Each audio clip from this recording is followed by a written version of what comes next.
결혼 30년 평범하게 살아온 우리 부부. 남편은 은퇴 후 골프에 빠지고 나는 무릎 수술로 함께 나가지 못했죠. 평온했던 일상에 균열이 찾아왔습니다. 그는 동호회에서 새로운 사랑을 만났고 점점 저와 멀어졌습니다. 그러다 우연히 발견한 남편의 외도 증거, 트렁크 속 여성용 골프 장갑, 휴대폰 메시지, 모든 것이 드러났죠. 사랑하는 사람이 생겼어. 이혼하고 제2의 인생을 살고 싶어. 하지만 나는 포기하지 않았습니다. 이혼도, 재산도, 삶의 주도권도 내가 지켰죠. 남편은 사랑도, 가족의 신뢰도, 자유도 잃었고 나는 심리적 독립과 미래를 지켰습니다. 단호하지만 법적으로 깨끗하게. 이 결말 궁금하지 않나요? 전체 스토리와 심리전의 전말은 풀 영상에서 확인하세요. 제 이름은 김정선, 올해 63입니다. 경기도 광명에서 반평생을 살았고 결혼해서 이 동네로 이사 온 지도 어느덧 30해가 넘었습니다. 누군가 제 인생을 설명해보라 하면 저는 아마 이렇게 말할 겁니다. 크게 잘난 것도 없고 망한 것도 없는, 표면만 보면 별일 없는 그런 삶이었어요. 사실 저는 그런 평범함을 꽤 좋아하며 살아왔다고 믿었습니다. 큰 파도도 갑작스러운 행운도 없는 인생이 오히려 제겐 안락했으니까요. 매일 아침 같은 자리에서 남편이 내려주는 커피를 마시고 집 앞 시장을 한 바퀴 돌고 저녁이면 남편과 TV를 보며 하루를 마무리하는 그 일상이 저를 오랫동안 지켜주는 방패 같았죠. 근데 살다 보니 알겠더라고요. 평온한 일상일수록 작은 틈은 잘 안 보이고 틈이 안 보였다 해서 없다는 뜻은 아니라는 걸. 저는 그걸 너무 늦게 깨달았을지도 모릅니다. 남편과 결혼한 건 제 33, 남편은 36이던 해였습니다. 남편은 그때도 지금도 성격은 조용한 편입니다. 말이 많지도 감정 표현이 풍부한 사람도 아닙니다. 마치 속이 잘 보이지 않는 오래된 나무 조각처럼 겉은 늘 반들반들하고 단단해 보이지만 안이 어떤지 알 수 없는 그런 사람이죠. 그렇다고 나쁜 사람은 아닙니다. 저한테 손찌검 한 적도 없고 술만 마시면 폭주하는 그런 부류도 아니었어요. 성실하게 회사 다니고 애들 대학 보내고 부족함 없이 가장 역할은 묵묵하게 해왔습니다. 저는 그런 사람을 믿고 살아왔습니다. 오히려 말 없는 성실함이 남편의 가장 큰 장점이라고 생각했죠. 그래서였을까요? 저는 결혼 후 내내 남편이 제 곁을 떠나거나 집을 등질 거라고 단 한 번도 상상해 본 적이 없습니다. 30해 동안 그 믿음이 흔들린 적은 없었으니까요. 남편은 61세에 은퇴했습니다. 요즘은 70 넘어서도 현역으로 일하는 사람이 많은데 남편은 회사 구조조정에 걸려 조금 일찍 나온 편이죠. 그때 저는 남편에게 이렇게 말했습니다. 여보, 그동안 고생 많이 했어요. 이제 푹 쉬어요. 그래, 이제 좀 쉬면서 살자. 그 대답은 지금도 또렷이 기억납니다. 그때는 진심이라고 믿었죠. 퇴직 후 남편의 하루는 단순했습니다. 아침에 천천히 일어나 커피 내리고 신문을 읽고 점심 즈음엔 TV를 보다가 저녁이면 산책을 나가는 생활. 요리도 못하고 집안일에도 관심 없지만 그 조용한 리듬이 나쁘진 않았습니다. 저는 그런 남편을 보며 어쩌면 앞으로 더 단단하고 편안한 노년을 함께하겠지. 그렇게 생각했어요. 그런데 시간이 조금 흐르자 저는 묘한 변화들을 느끼기 시작했습니다. 남편이 어느 날 건강검진을 받고 왔습니다. 뭐래? 결과 괜찮대? 제가 묻자 남편은 영 어두운 표정으로 말했어요. 성인병 위험이래. 운동 좀 하래. 그래? 운동하면 금방 괜찮아져. 남편은 그날따라 묘하게 예민했습니다. 마치 의사가 결과지를 아니라 경고문을 준 것처럼. 그 며칠 후 남편이 뜬금없이 말했습니다. 운동 좀 해야겠다. 골프 다시 해볼까? 골프? 당신 20년 전에 접었잖아. 그냥 운동 겸 사람도 좀 만나고. 남편이 운동다운 운동을 한 적은 단 한 번도 없었습니다. 회사 다닐 때도 운동화가 어디 있는지 늘 몰랐던 사람이었는데 갑자기 골프라니 저는 조금 의아했죠. 갑자기 왜? 그냥 답답해서. 남편은 그렇게 말하고 방으로 들어갔습니다. 문을 닫는 소리가 유난히 무겁게 들렸습니다. 하지만 저는 남편의 변화를 깊게 파고들지 않았습니다. 은퇴하고 우울감이 왔나 보다. 남자들은 일에서 손 놓으면 다 허전해 한다더라. 그 정도로만 생각했죠. 사실 저도 조금은 그렇게 떠넘기고 싶었습니다. 일상이 다시 편안해질 거라 믿었으니까요. 남편은 일주일에 한 번 나가던 골프를 한 달 만에 일주일 3번으로 늘렸습니다. 오늘도 나가? 응. 약속이 있어. 누구랑? 그냥 골프 사람들. 저는 그때 느꼈습니다. 골프 사람들이라는 말이 참 편리하다는 걸. 그 안에는 누구든 들어갈 수 있으니까요.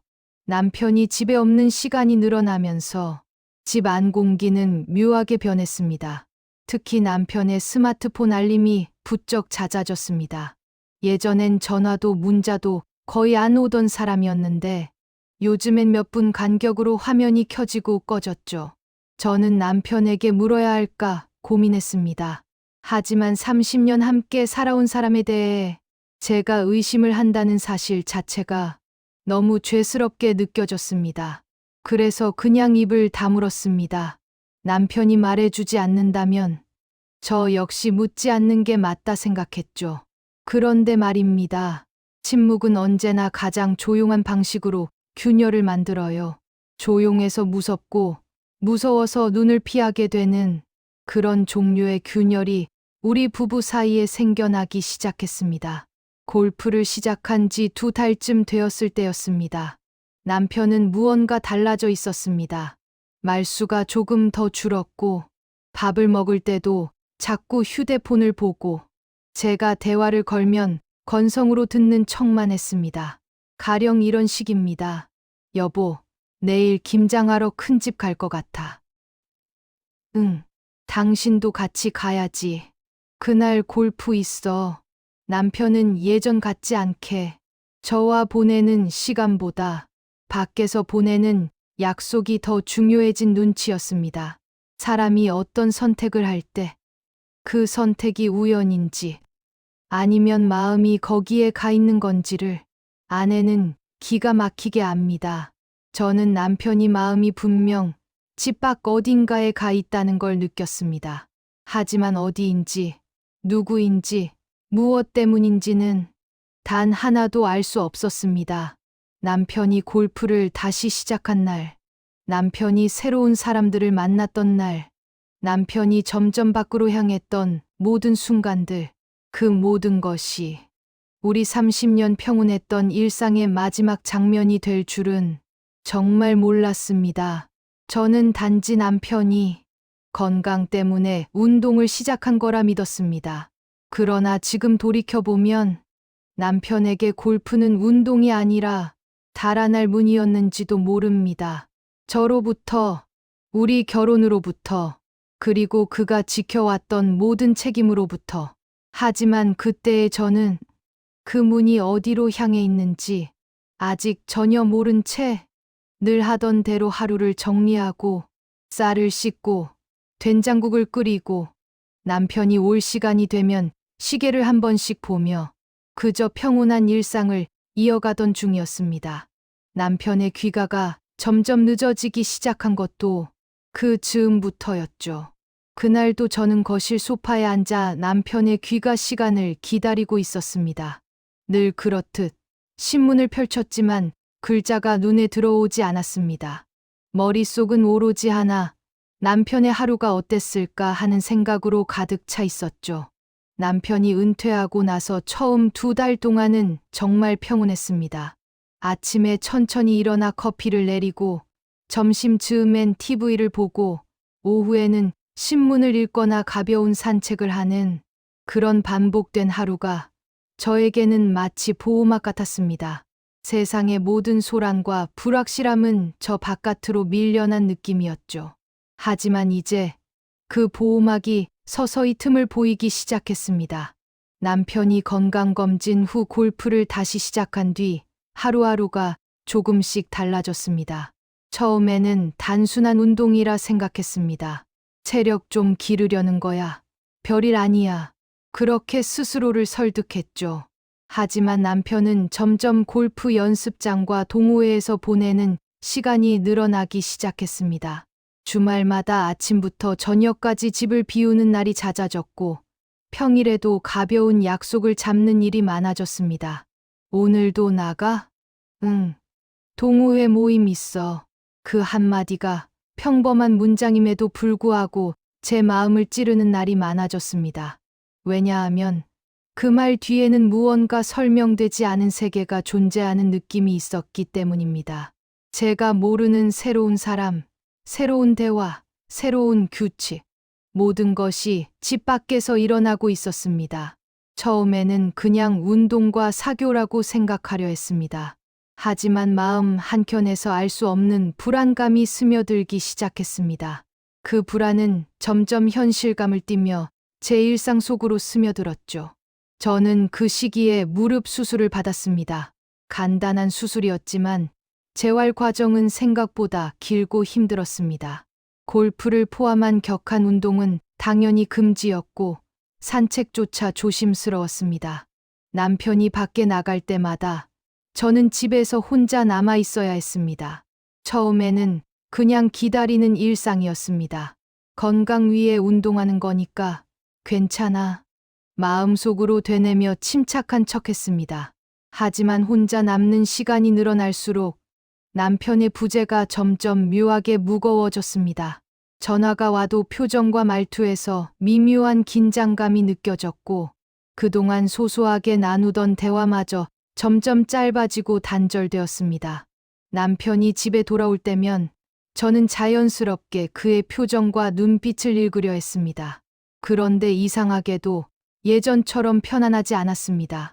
뭔가 다른 세계에 다녀온 사람처럼 조금은 낯선 기운이 있었습니다. 처음에는 아주 작은 변화였습니다. 점심을 혼자 먹는 날이 늘었고, 저와 대화할 때 웃음이 줄었고, TV를 볼 때도 휴대폰 알람을 계속 확인했습니다. 그 변화가 무심한 듯 보여도 제 마음속에서는 작은 돌이 점점 굴러내려와 조용히 마음의 틈을 만들고 있었습니다. 저는 그 틈을 보려고 한 것도 피하려 한 것도 아니었습니다. 그냥 느껴질 뿐이었죠. 마치 오래된 벽에 금이 가기 시작할 때 처음엔 아무렇지 않은 듯 보여도 손을 대면 깨질 것 같은 그 긴장감과 비슷했습니다. 어느 날 남편이 골프 모임에서 돌아와 저녁을 먹던 중 갑자기 말했습니다. 요즘 몸이 무겁네. 운동 더 해야겠다. 그 말이 이상하게도 제 마음을 찌르며 불안을 밀어넣었습니다. 운동 얘기였는데 제 심장은 다른 신호를 받는 것 같았습니다. 남편이 어디로 향하는지, 누구와 어떤 시간을 보내는지, 저는 점점 더 알 수 없다는 느낌이 들어 숨이 막히듯 답답했습니다. 그날 밤, 저는 거실에서 TV를 켜놓고 남편을 기다렸습니다. 창밖은 이미 어두워졌고 바람 소리가 창문 틈으로 들어왔습니다. TV 속 뉴스는 평범했지만 제 마음은 텅 비어 있었습니다. 남편이 들어오자 그는 묵묵히 신발을 벗고 방으로 들어갔습니다. 오늘 하루 어땠어? 제가 물었지만 대답은 단조로웠습니다. 그냥 괜찮았어. 그 한마디가 저를 더 불안하게 만들었습니다. 괜찮다는 말 속에는 무언가 숨겨진 것이 있었고 그 숨겨진 무엇이 점점 제 마음을 잠식하고 있었습니다. 저는 그때 처음으로 깨달았습니다. 우리 사이에 보이지 않는 균열이 생겼구나. 아주 작게, 거의 눈에 띄지 않게, 그러나 확실히 30년 동안 쌓아온 평온이 조금씩 흔들리고 있다는 사실을. 그날 밤, 저는 잠을 이루지 못했습니다. 침대에 누워 천장을 바라보면서 머릿속으로 수십 번 질문했습니다. 남편이 왜 이렇게 변했을까? 내가 뭔가 잘못했나? 아니면 은퇴 후 삶의 공허감 때문일까? 질문은 많았지만 답은 없었습니다. 그저 마음속 공허와 불안을 껴안은 채 눈만 깜빡일 뿐이었죠. 그런데 그 공허가 이상하게도 저를 조금씩 각성시키는 듯했습니다. 조용히 두고 보자. 무슨 일이 일어나는지.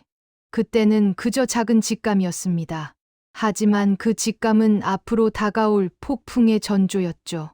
남편이 골프 모임에서 만난 사람들, 그 모임에서 나누는 대화, 그 모임에서 공유하는 웃음, 그 모든 것이 점점 우리 부부의 사이를 잠식했습니다. 아주 천천히, 그러나 확실하게 우리 집 안에 있던 작은 평화와 친밀감이 사라지고 있었죠. 저는 그 변화를 마주하면서도 아직도 입을 열지 못했습니다.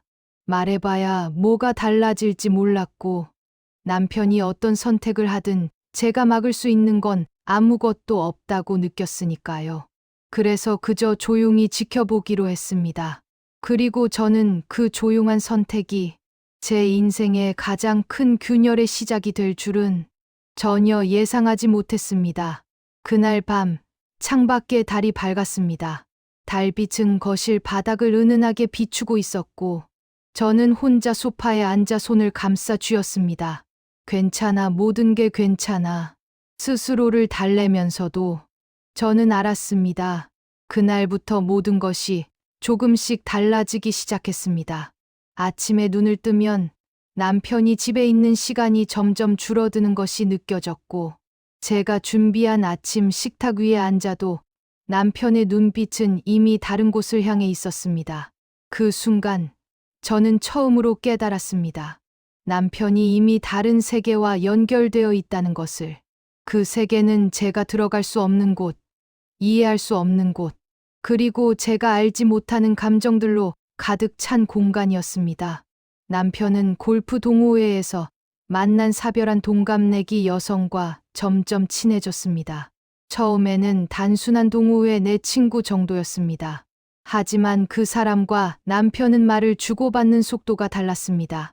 농담 한마디, 일상 이야기를 나누는 톤, 그리고 공감하는 방식까지 모든 것이 남편에게 신선하고 즐거운 자극이 되었던 것 같습니다. 저는 그 변화를 먼 발치에서 관찰할 수밖에 없었습니다. 남편이 그 여성과 시간을 보내는 날이면 집 안은 유난히 조용했고 텅 빈 공기가 가슴 속으로 스며들었습니다.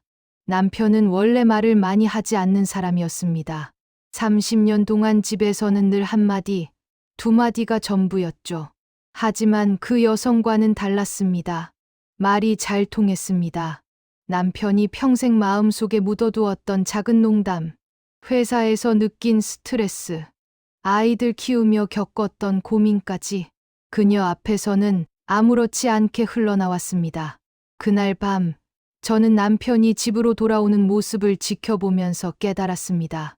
웃음이 자연스럽다는 것이 얼마나 사람의 얼굴과 마음을 바꾸는지.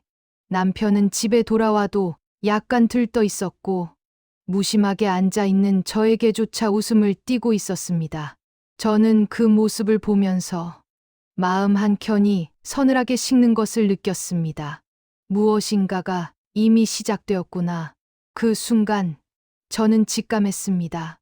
남편이 단순히 운동과 사교를 즐기기 위해 골프를 나간 것이 아니라 마음 한쪽이 이미 다른 사람에게 향하고 있다는 것을. 그 신호는 아주 사소한 것이었습니다. 어느 날 남편의 가방에서 발견한 작은 분홍색 골프 장갑. 처음에는 그냥 누군가 선물한 거구나라고 생각했습니다. 하지만 크기가 남편 손보다 작다는 것을 알고 무의식적으로 가슴이 철렁 내려앉았습니다. 그리고 그날 저녁, 남편이 휴대폰을 주머니에 깊숙이 넣고 저를 피하듯 말했습니다. 그냥 운동 얘기만 하는 거니까 신경 쓰지 마. 그 말에 저는 말없이 고개를 끄덕였지만 가슴 속에서는 싸늘한 예감이 스며들었습니다. 이제 평범했던 일상이 달라지고 있다는 것을, 그리고 제가 통제할 수 없는 변화가 시작되었다는 것을. 그날 밤 침대에 누워 천장을 바라보며 혼자 생각했습니다. 내가 무슨 잘못을 했을까? 아니, 잘못한 건 없는데 왜 이렇게 마음이 불안하지? 그 질문을 반복하면서도 제 마음속 깊은 곳에서는 한 가지 생각이 자리를 잡았습니다. 그냥 두고만 볼 수는 없다. 그날 이후 저는 스스로에게 다짐했습니다. 무언가를 해야 한다고. 더 이상 가만히 있는 것은 저 자신의 삶을 포기하는 것과 다름없다고.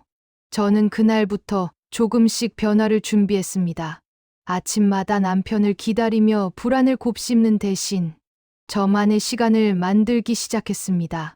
책을 읽고, 손으로 무언가를 만들고, 짧게라도 산책을 나가며 제 마음과 몸을 단단하게 준비했습니다. 남편이 골프를 나가는 동안 저는 집 안에서 자신만의 작은 성취를 찾아 하루하루를 버티고 기록했습니다. 말없이, 그러나 분명하게 저는 이미 작은 행동을 시작한 것이었습니다. 그 행동은 남편에게 보여주기 위한 것이 아니었습니다. 오롯이 저 자신을 지키기 위한 행동이었습니다. 그 순간 저는 깨달았습니다. 이제부터 우리의 평화로운 30년은 더 이상 되돌릴 수 없다는 것을.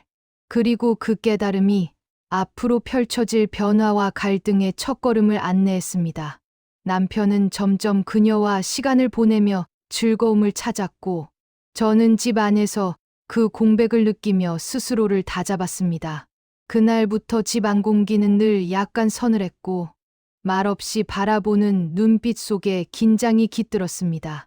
그 긴장은 제 삶을 흔드는 조용한 폭풍의 시작이었고, 저는 이미 마음속으로 결심했습니다. 이제 나는 지켜보기만 하지 않을 거야. 무언가를 해야 한다. 조금씩, 하지만 분명하게. 그 결심이 저를 앞으로의 싸움으로 이끌게 될 줄은 그때는 아직 몰랐습니다. 그날 이후 집 안에서의 시간은 더 이상 평온하지 않았습니다. 남편의 웃음, 휴대폰 알림, 골프 약속, 모든 것이 조용히 저를 흔들었고, 저는 혼자서 그 균열을 채우려 했으며 작은 행동들을 하나씩 쌓아가기 시작했습니다. 그리고 마음속으로 속삭였습니다. 그날부터 나는 나 자신을 지키기 위해 움직이기 시작했다. 아무도 모르게, 조용히, 하지만 단호하게. 그날따라 집안은 이상하게 조용했습니다.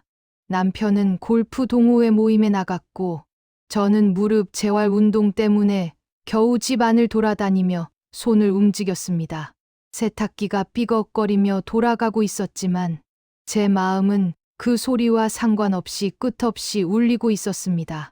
손에 들린 장갑을 바라보며 저는 처음으로 마음속 깊은 곳에서 서늘한 공포를 느꼈습니다. 그 장갑은 분홍색, 남편 손보다 훨씬 작고, 소재와 디자인이 평생 남편과 함께 살면서 본 것과는 달랐습니다. 이게 뭐지? 제 입에서 작은 속삭임이 새어나왔습니다. 처음에는 선물용 골프 장갑인가라고 스스로를 설득하려 했습니다. 하지만 눈앞에 있는 장갑 하나가 이미 제 논리를 무너뜨리기 충분했습니다. 왜냐하면 남편은 선물이라면 말하고 자랑스럽게 보여주는 사람이었거든요. 그런데 이 장갑은 트렁크 깊숙이 숨어 있었고, 남편은 그것을 전혀 설명하지 않았습니다. 트렁크 안을 더 자세히 살펴보니 작은 분홍 장갑 외에도 다수의 여성용 목욕용품이 있었습니다. 샴푸, 바디로션, 향수까지. 이 모든 것이 남편과 평생 함께 살아온 저와는 전혀 무관한 것들이었습니다. 그 순간 마음속에서 차갑고 무거운 공기가 스며들었습니다. 설마 아니겠지. 그 마음과 동시에 아닐 리가 없겠지. 라는 직감이 충돌했습니다. 손이 떨렸습니다. 심장은 빠르게 뛰었고 온몸이 얼어붙은 듯 했습니다. 저는 트렁크 문을 닫고 잠시 숨을 고른 후 남편의 휴대폰을 확인해야겠다고 마음먹었습니다. 남편은 평소 비밀번호를 걸어두지 않았지만 최근에는 갑자기 생체인식 잠금을 설정했습니다. 처음에는 그냥 은퇴 후 사생활을 더 지키고 싶어 하는구나라고 생각했습니다. 하지만 그 장갑과 목욕용품을 발견한 직후 저는 직감했습니다. 이건 숨기는 게 있어. 손을 떨며 남편의 휴대폰을 들었습니다. 생체 인식은 다행히 제 손가락으로 풀렸습니다.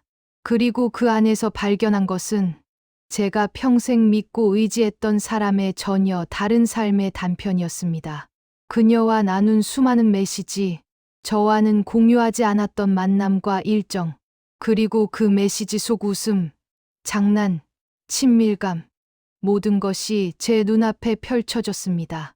머릿속이 하얘지면서 동시에 가슴 깊숙이 묵직한 배신감이 내려앉았습니다. 그 순간 저는 차분하게 제 심정을 돌아보려 했습니다. 하지만 마음속은 이미 절망으로 가득 찼습니다. 30년 동안 그 모든 시간이 입술이 떨렸습니다. 아무 의미가 없었던 걸까?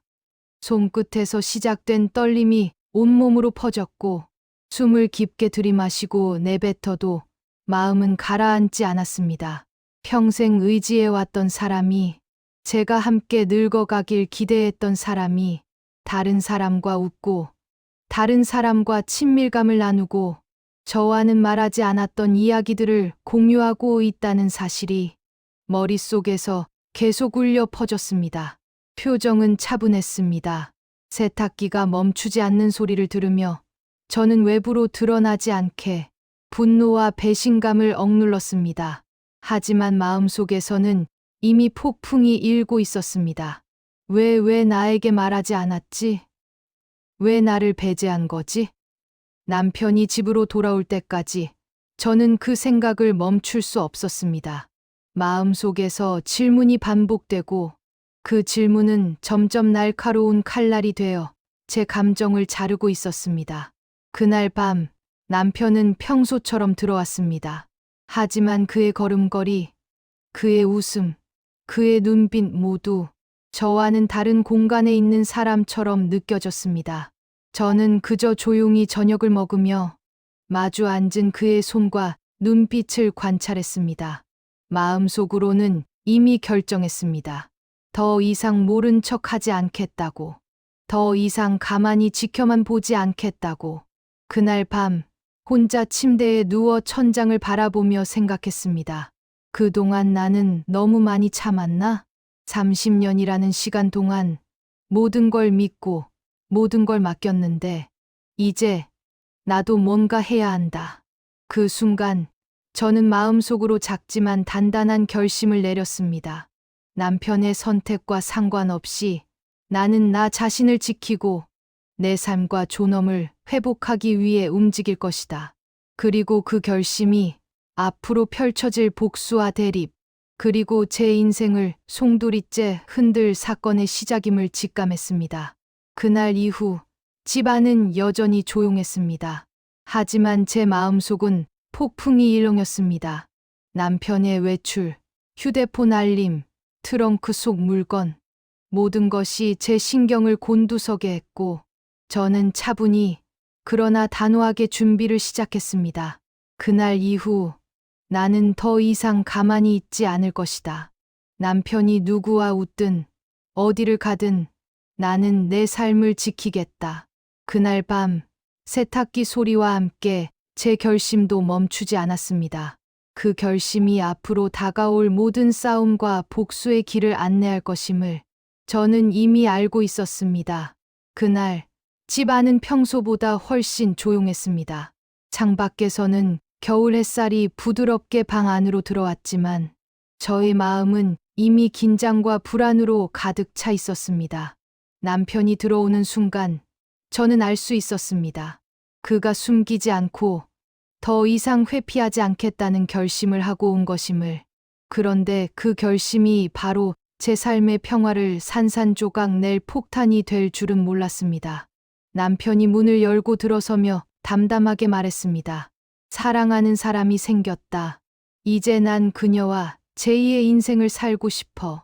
그 말은 마치 얼음처럼 제 가슴을 관통했습니다. 입이 얼어붙어 제대로 말도 나오지 않았습니다. 뭐라고? 숨조차 제대로 쉴 수 없었습니다. 남편은 잠시 저를 바라보다가 이어서 말했습니다. 재산도 연금도 절반 줄 테니 협의하에 이혼하자. 그 순간 세상 모든 소리가 사라진 것 같았습니다. 남편의 말만, 그 차갑지만 단호한 말만 방 안을 가득 채우고 있었습니다. 30년을 함께 살아온 사람이 제게 이렇게 말하다니 그 충격은 그저 배신 이상의 것이었습니다. 저는 그 자리에 멈춰 서서 남편을 바라보았습니다. 말이 나오지 않았고 눈앞이 흐려지며 머릿속에서는 수천 개의 질문과 감정이 동시에 폭발했습니다. 왜 나에게 말하지 않았지? 왜 이제 와서, 우린 30년을 함께 살지 않았나? 남편은 한참 동안 저를 보며 기다렸지만 저는 한마디도 하지 못했습니다. 그저 심장이 빠르게 뛰고 숨이 턱 막히는 기분뿐이었습니다. 그때 문득 떠올랐습니다. 내가 발견했던 트렁크 속 장갑과 목욕용품, 휴대폰 속 메시지, 남편의 웃음과 표정의 변화, 모든 것이 하나로 연결되면서 저는 이미 남편의 선택과 행동을 예감하고 있었다는 것을 깨달았습니다. 남편은 이어서 조용히 그러나 단호하게 말했습니다. 난 평생 가족을 위해 살아왔고 이제는 나도 나를 위해 살고 싶어. 이혼을 한다면 재산과 연금은 모두 절반씩 나눌 거야. 그게 내 진심이야. 공정하게, 그리고 깨끗하게. 그 말 속에는 후회도, 회피도 없었습니다. 단지 자신의 삶을 되찾겠다는 결심만 있었습니다. 그 진심이 너무 솔직하고 냉정해서 오히려 더 큰 충격이었습니다. 저는 그 말을 들으면서 눈앞이 흐려지고 가슴이 무겁게 내려앉았습니다. 말로는 설명할 수 없는 깊은 배신감과 상실감이 몰려왔습니다. 이 순간 제 삶의 평화는 완전히 깨졌습니다. 저는 침착하려 했지만 내 마음속에서는 이미 폭풍이 휘몰아치고 있었습니다. 30년 동안 난 뭐였지? 난 단지 참고, 믿고, 의지했을 뿐인데 이제 와서 다른 사람과 웃고 나와는 공유하지 않은 삶을 살아가다니 분노와 절망이 뒤섞여 눈물이 흐르지 않으면서도 가슴 깊숙이 치밀어 올라왔습니다. 손이 떨리고 숨이 막히고 온몸이 얼어붙는 느낌이었습니다. 그 순간 저는 깨달았습니다. 남편이 원하는 이혼은 단순한 결말이 아니라 저를 완전히 뒤흔들어 제 삶을 재설계하게 만들 폭풍의 시작이라는 것을. 그날 저는 집안 거실에서 남편과 마주 앉아 있었습니다. 말은 거의 없었지만 공기만으로도 서로의 감정을 느낄 수 있었습니다. 그 순간 제 내면에서 작은 목소리가 속삭였습니다. 가만히 있으면 안 돼. 그냥 두고 보면 모든 것이 남편 뜻대로 흘러갈 거야. 뭔가를 해야 한다. 지금 이 순간부터 나도 행동해야 한다. 그 조용한 결심이 앞으로 펼쳐질 복수와 대립, 심리전의 시작이었습니다. 그리고 동시에 저는 알았습니다. 남편의 솔직한 선언은 저를 무너뜨리려는 폭력적 행동이 아니라 제 안의 잠재력을 깨우는 계기가 될 수도 있다는 것을. 남편의 말이 끝나자 집안은 다시 고요해졌습니다. 하지만 그 고요함 속에서 저는 지난 수십 년 동안 쌓아온 모든 믿음과 기대가 조용히 그러나 확실하게 부서지는 소리를 들었습니다. 외로움이 제 마음을 휘감았고 배신감이 차갑게 제 심장을 짓눌렀습니다. 하지만 동시에 그 감정 속에서 작은 불꽃이 피어올랐습니다.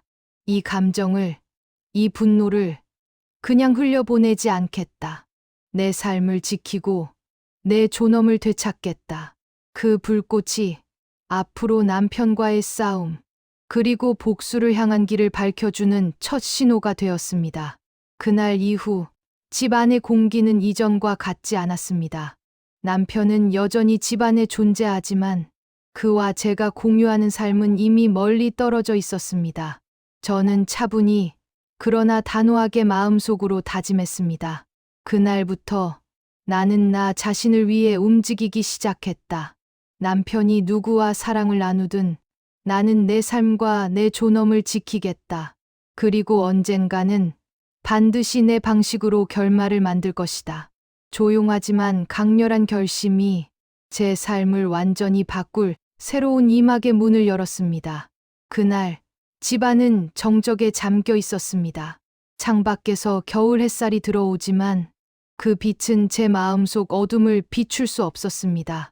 그 순간 저는 남편을 바라보며 결심했습니다. 나는 절대 이혼하지 않는다. 그 말은 제 속에서 조용히 그러나 단단히 울렸습니다. 남편은 저를 향해 침착하게 앉아 있었지만 그 눈빛 속에는 이미 자신만의 세계가 자리 잡고 있음을 알 수 있었습니다. 그때 저는 말했습니다. 이혼은 없다. 짧은 말이었지만 마음속에서 천근만근으로 내려앉았습니다. 남편은 잠시 침묵했지만 곧 차갑게 대답했습니다. 그럼 생활비도 끊겠다. 그 순간 제 심장은 강하게 울렸습니다. 혈관 속을 뜨거운 분노가 타고 올라왔고 하지만 외부로는 아무런 흔적도 남기지 않으려 애썼습니다. 말없이 그저 숨을 깊이 들이쉬고 내쉬었습니다. 그날부터 남편은 생활비 카드를 끊어버렸습니다. 한 달, 두 달, 지금까지 의지해왔던 일상이 무너지는 소리가 들리는 듯했습니다.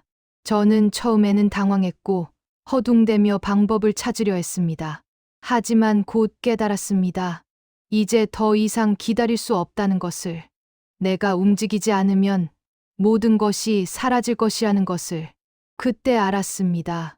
제가 버티던 이유가 바로 이 순간을 위해서였다는 것을. 그리고 그날 더 큰 충격이 찾아왔습니다. 남편은 부부가 살고 있는 집을 부동산에 내놓았습니다. 몰래, 아무 상의 없이. 그 순간 저는 숨이 막히는 느낌을 받았습니다. 30년 동안 쌓아온 삶, 아이들과 함께 만든 기억, 모든 것이 단순한 서류 한 장으로 사라질 수도 있다는 생각에 가슴이 조각나는 듯했습니다. 그때 저는 처음으로 진심으로 두려움을 느꼈습니다. 하지만 동시에 제 안에서 또 다른 불꽃이 피어올랐습니다. 이대로 물러서지 않겠다. 내가 포기하면 모든 것이 끝난다. 끝까지 싸울 것이다. 그 순간부터 집안의 공기는 점점 무거워졌습니다. 말없이 앉아있던 남편과 저, 눈빛만으로도 서로의 감정을 느낄 수 있었습니다. 그때 남편은 말했습니다. 이제 나도 내 삶을 살 거야. 원하면 받아라. 재산도 연금도. 저는 속으로 분노하며 하지만 조용히 대답했습니다. 원하지 않아. 나는 당신 없이 살 수 없고 당신과 함께한 내 삶을 지킬 거야. 그 말에 남편은 얼굴을 찌푸렸고 그 순간 우리는 서로의 존재가 얼마나 날카로운 무기인지 깨달았습니다. 그날 밤 침대에 누워 천장을 바라보며 혼잣말을 했습니다. 30년 동안 나는 무엇을 했나? 무릎이 아파도 몸이 불편해도 참고 살았는데 이제 와서 다른 사람과 웃고 내 삶을 흔들다니. 하지만 나는 포기하지 않을 거야. 그 순간 외로움과 배신감이 뒤섞여 심장을 찌르듯 올라왔습니다. 눈물이 흘러내리려 했지만 손으로 겨우 감췄습니다. 속으로는 이미 계획이 움직이기 시작했습니다. 단순히 버티는 것이 아니라 행동으로 복수를 준비해야 한다는 것을. 그날 저는 마음속으로 다짐했습니다. 남편이 어떤 선택을 하든 나는 내 방식대로 결말을 만들겠다. 더 이상 눈물만 흘리지 않을 것이다. 나의 삶, 나의 존엄, 내가 지킬 것이다. 그 결심은 차분하지만 단단하게 제 모든 신경과 감정을 집중시키는 불꽃이 되었습니다. 그 순간부터 우리의 관계는 단순한 부부가 아니라 서로의 의지와 삶을 건 심리전이 시작된 것입니다. 그날 이후 집안은 더 이상 평온하지 않았습니다. 남편의 차가 사라지고 골프 모임과 메시지로 가득 찬 시간은 제 마음을 조용히 압박했습니다. 하지만 동시에 저는 깨달았습니다. 이 갈등 속에서 나 자신을 더 단단하게 만들 기회를 얻었다는 것을. 그때 저는 비로소 알았습니다. 이제 나는 나 자신을 지키기 위해 움직이기 시작했다. 단 한 번의 선택으로 모든 것을 포기하지 않을 것이다. 남편이 누구와 사랑을 나누든 나는 내 길을 걸을 것이다. 그 순간 거실 창밖에 겨울 햇살이 희미하게 반짝였고 저의 결심은 눈부신 불꽃처럼 마음속에 자리 잡았습니다. 그날 밤 세탁기 소리가 반복되듯 제 결심도 반복적으로 마음속을 울렸습니다.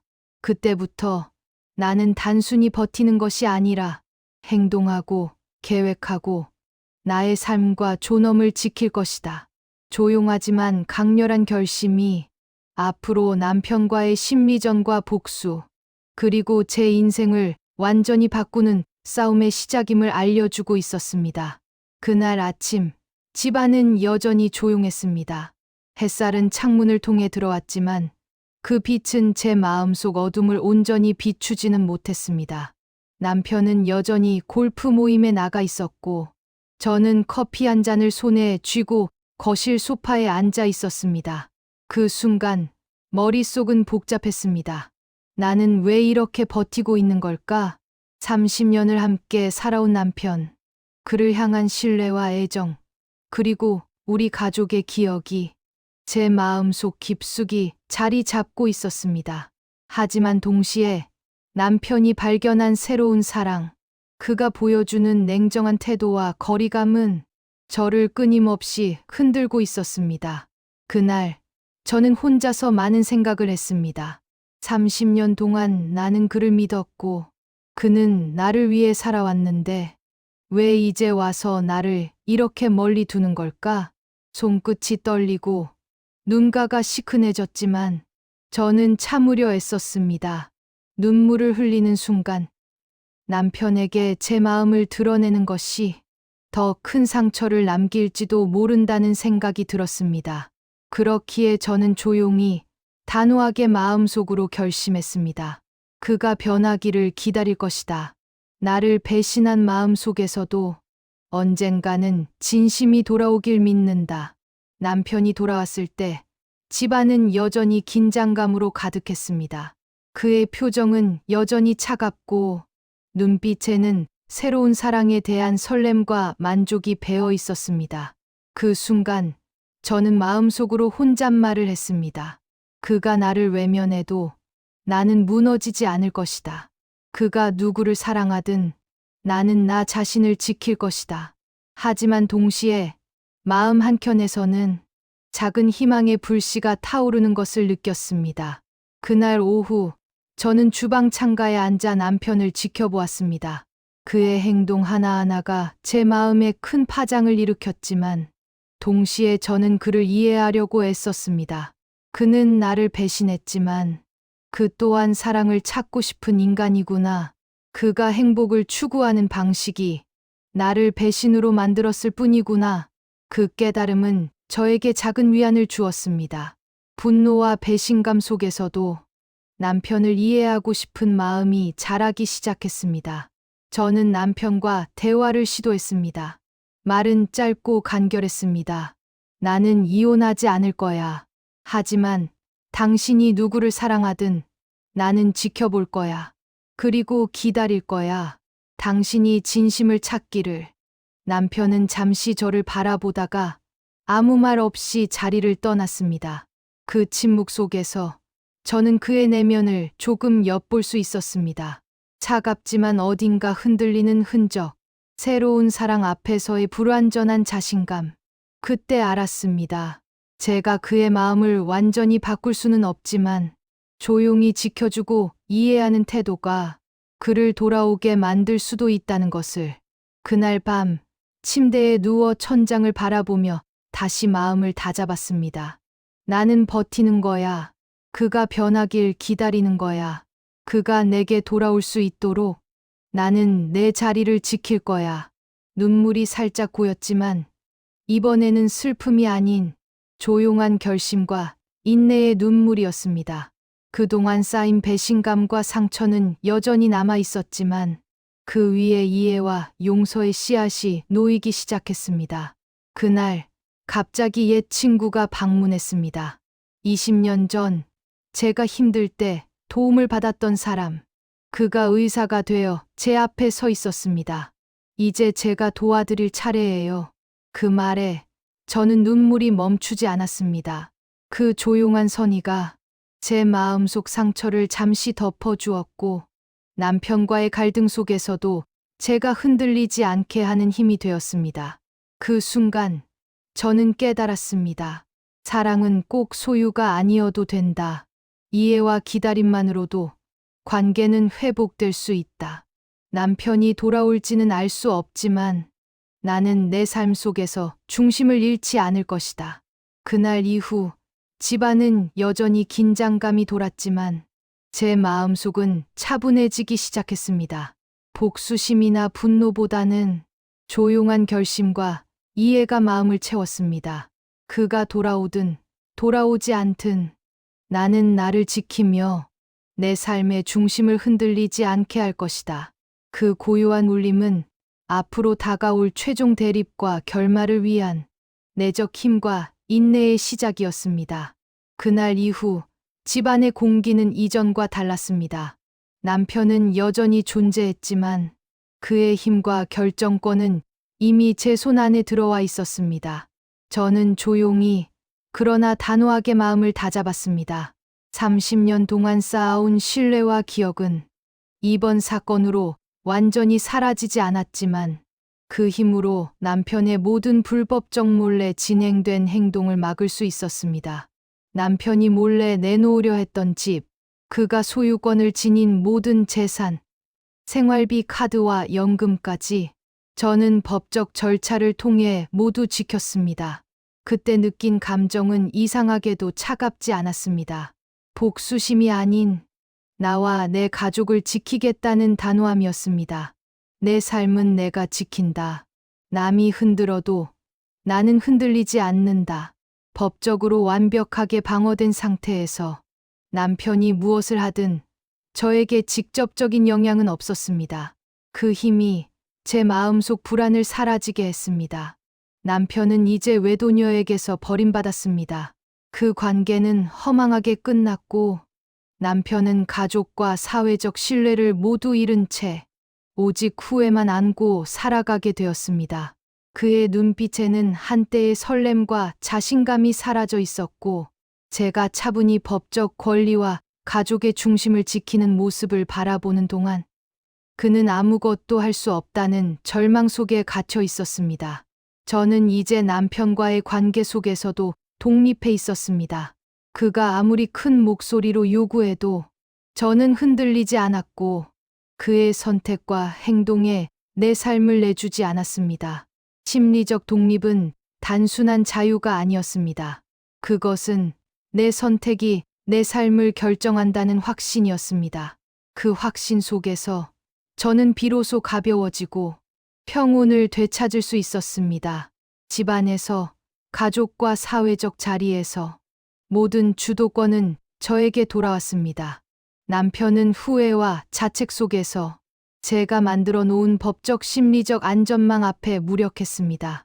저는 그를 향한 복수심보다 오히려 삶을 지키는 단호함과 평정을 즐겼습니다. 그 순간 깨달았습니다. 복수는 피로 이루어지는 것이 아니라 법과 원칙, 그리고 자신을 지키는 마음으로 완성된다는 것을. 아이들과의 관계도 사회적 신뢰도 회복되었습니다. 남편의 선택 때문에 흔들렸던 마음은 제가 차분히 중심을 잡으면서 안정되었고 가족과 일상의 평화를 다시 가져올 수 있었습니다. 그날 이후 저는 더 이상 남편의 선택에 흔들리지 않았습니다. 그의 외로움과 후회는 그에게 속한 것이고 제 삶은 제가 책임지는 것이었습니다. 그날 밤 침대에 누워 천장을 바라보며 혼잣말을 했습니다. 인생은 참 냉정하지만 그만큼 따뜻하기도 하다. 피보다 진심이, 법보다 용기가 가족과 삶을 지킨다는 걸 깨달았다. 눈물이 살짝 맺혔지만 이번에는 슬픔이 아니라 조용한 만족과 평온의 눈물이었습니다. 남편이 원하던 삶과는 달리 그는 모든 것을 잃었고 저는 모든 것을 지켰습니다. 그 차이가 제 삶을 지켜준 단단한 울타리가 되었습니다. 그날 이후 저는 다시 웃을 수 있었습니다. 남편과의 기억은 사라지지 않았지만 그 기억이 저를 무너지게 하지 않았습니다. 삶을 지키는 용기와 법과 원칙 속에서의 단호함이 진정한 힘이라는 것을 깨달았습니다. 자신을 지키는 마음이 결국 가족과 삶을 지키는 가장 강력한 무기다. 이 깨달음은 저의 삶을 따뜻하게 만들었고 세상 속에서 흔들리지 않는 중심을 마련해 주었습니다. 조용하지만 깊은 울림 속에서 저는 이제 미래를 향해 나아갈 준비가 되어 있었습니다.